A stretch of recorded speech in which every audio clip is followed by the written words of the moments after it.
Hi, and thanks for tuning in again. You know, if you're anything like me, you will have noticed that ever-evolving trend in car colours and new colours the manufacturers use to try and encourage us to buy their vehicles as opposed to somebody else's. I'm sure if you look at any car dealership, car park, or even in your own shop, you will have seen an example of these deep, vivid, very intense red colours that catch your eye, particularly in sunlight.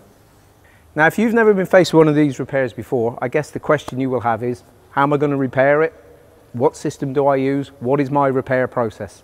Some of our competitors choose to approach these kind of colours using a three-stage system. But to be honest with you, that doesn't always give you the right depth of colour or the intensity that you need. At Axalta, our process involves using a tinted clear layer, which gives us that real vivid, intense, deep colour that we need to produce the invisible repair.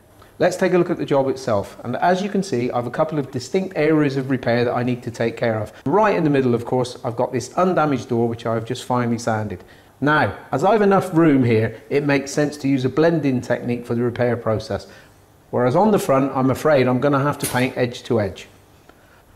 On the bonnet, I'm going to do this edge to edge, and I'm going to use this as an example to show you how to control mottling with the tinted clear during application. Now, normally, of course, we would recommend that you measure the colour as soon as the car comes into the shop to give you enough opportunity to prepare the colour in advance. This car, however, was prepared for us by the owner, so my colleague Harold is now measuring the colour, and I'm going to let him get on with that. What I would point out, with these types of special colours, just like a three-stage, it is worth investing the time in making your spray outs up front to assess the amount of layers of tinted clear that you need to accurately match the colour. Next time you see me, I'll be in the spray booth and I will actually be producing the spray cards because it's important that as the painter, I make the spray outs up front. So we have three panels here. We apply the base coat on all three panels to hiding, and we do this because we want to ensure that we have identical application later on also on the car. That's the reason why we have larger panels. You can also use an old car panel to do that. Okay, the base coat application is finished. We flash it off now and coming back with the clear once they are dry. So we are back in the spray booth. The base coat is already flashed, and as you see, I placed already those black and gray stickers on each color card, and they are in particular importance to check the opacity, the hiding of the tinted clear. So Tony will start now with the application and I will guide you through. So we will apply 1.5, 2 coats and 2.5 coats of the tinted clear. As I said before, we have to apply a different number of coats, and we mark those panels with 1.5, 2 coats and 2.5 coats of the tinted clear. Tony applied now just 1 coat on those 2 panels. Now we give him a flash off, and then we come back with another 1.5, 1 coat, and of course here 1.5 coats.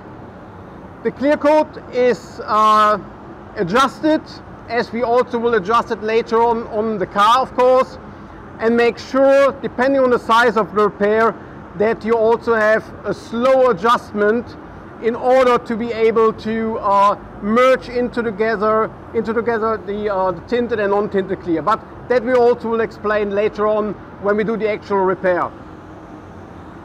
For the clear itself, we have a number of clears, of course, and you can actually use all of them, but it makes most sense if you decide for a clear which is recommended by the tech sheet to be used in 1.5 or 2 coats in order to be flexible in the number of coats.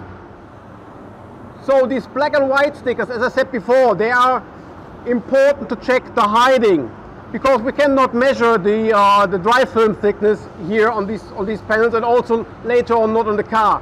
But to guide us through for the repair, in particular when you have an edge-to-edge repair, then it's also, we can compare how is the hiding. Are we on the right side of film build? Tony is applying now the next layer of the tinted clear. So as I said before, here now we apply in one operation 1.5 coats. So one thin coat followed directly by a full coat. Here also another one full coat, and here finally also 1.5 coats to finish the 2.5 coats as such. We will compare later on those three panels to each other and show you the difference, that you really can see what is the influence of different film bills to this tinted clear. Yeah, how it influenced the color, how it influenced the brilliance of the color, the depth and the final result, because it's very important to see, to understand really what it's about. Now here are the cards I produced earlier, and as Harold has already told you, applying the clear in a different number of layers can have a direct influence on the colour itself. And I hope that you can see that it goes from a yellowy orange tone and it increases in saturation as we get through to the one with 2.5 coats of clear, where it actually becomes deeper, darker, bluer, redder. I've made my choice, and I'm actually going to take this one with 1.5 coats, which matches the car best.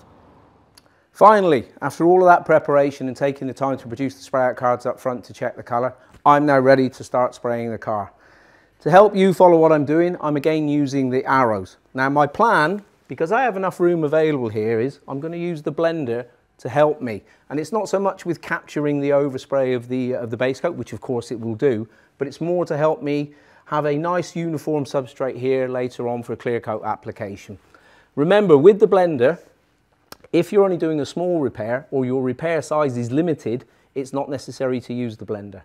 One other word of caution.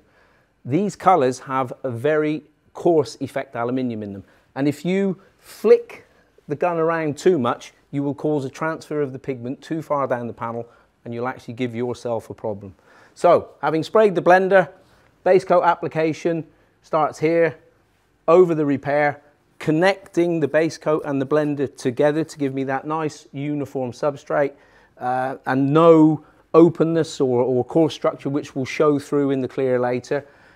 I will then finish with a light or effect coat coming out as far as the orange arrow.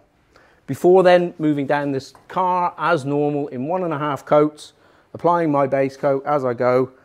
Yeah.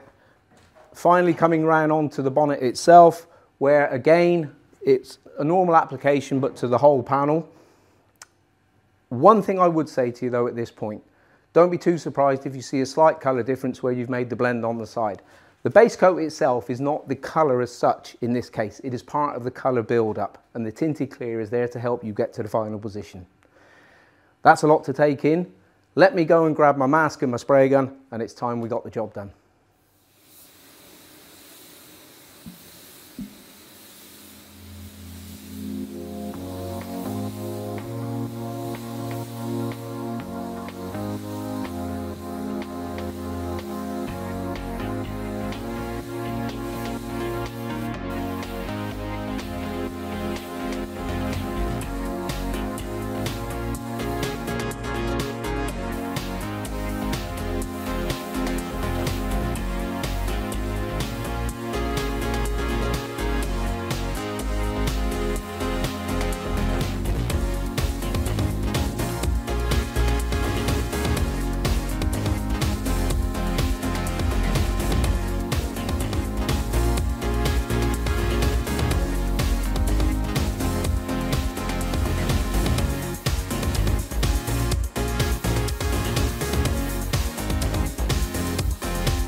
Now before I start application of the tinted clear, I'm just going to take a moment to pause and think a little bit about what I'm going to do. And for me, the important thing is to concentrate on distance to the object and overlap. And the reason is I want to avoid oversaturated or over-concentrated areas, which could lead to, in the case of the hood here, mottling as an example, the formation of a stripe in the middle here, or even as I'm going down the side, banding. Right, so just as I promised you, you can see that the base coat has this slightly strange orangey light look, But don't be concerned about that, because we're going to fix that now with the tinted clear. That's the whole reason that we use the tinted clear. With regards to tinted clear, follow the formulation given in the colour tools. And it's vitally important that when you add your clear coat additive to the clear, that you stir it immediately and thoroughly to prevent the formation of specks. Because if you get specks on the job, it's going to ruin the whole thing, believe me.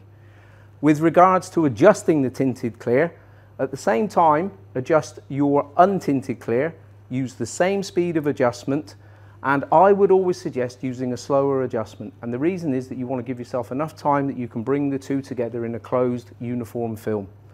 Take a pair of identical spray guns and you're ready to go. If you join me in a few minutes, I'll show you the process and I'm going to describe it using the arrows. So that was a little bit on the general application rules that you need to follow as you're applying the tinted clear. Now we come to the slightly more tricky part, the blending into the adjacent panel. And the first and most important thing you need to remember is you must always go beyond where you have blended the base coat. In this 1.5 coat process that I'm going to use on this car, my first coat of tinted clear will come to the large red arrow before my second coat will go a little bit further to the smaller red arrow. I will then change my pot, taking my untinted clear, and I will merge the two surfaces together to give me one continuous film. I will go around the rail, and in addition to that, to help me with polishing later on, if I need it, I'm going to apply a half a coat more of untinted clear to the complete job.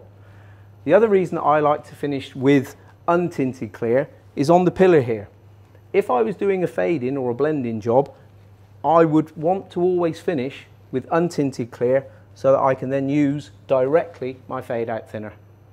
Finally, before I start application of the tinted clear, I want to just take you back to earlier in the film where Harold was talking you through the process where I produced the spray out cards, and he explained to you the importance or the influence of the different layers of tinted clear giving us the colour position. Now, as you can see, I have here a guide as to how much tinted clear I need to make the colour right. My target is to make this sticker look like this one. And if I can do that, I know that I'm going to have the right colour at the end of the job. Just one additional piece of information, guys.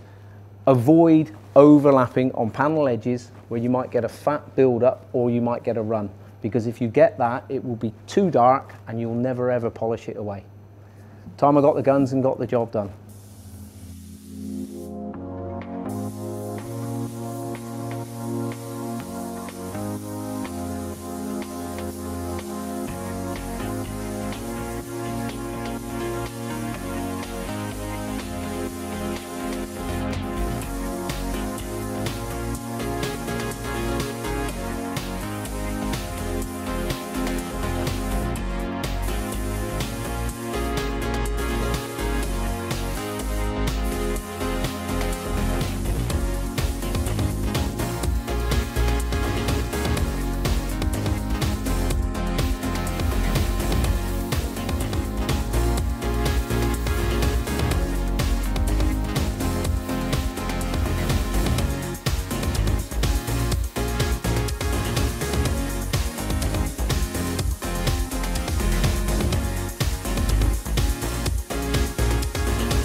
Well, that's it, all done. Let's just have a quick look.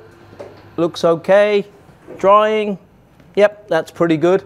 But I will just add that I did allow some additional drying time because of the additional layer of clear coat that I applied. Time that I remove the paper, and we'll put it outside as always and check it in sunlight. Well, to be honest, I couldn't have picked a better day to show you the end result and just the depth and intensity of this colour now that we've finished the repair. And remember, we've shown you both a blend-in technique here, and we've also gone edge to edge here on the bumper. Thank you very much for watching. I hope you've enjoyed it. I'll see you again soon.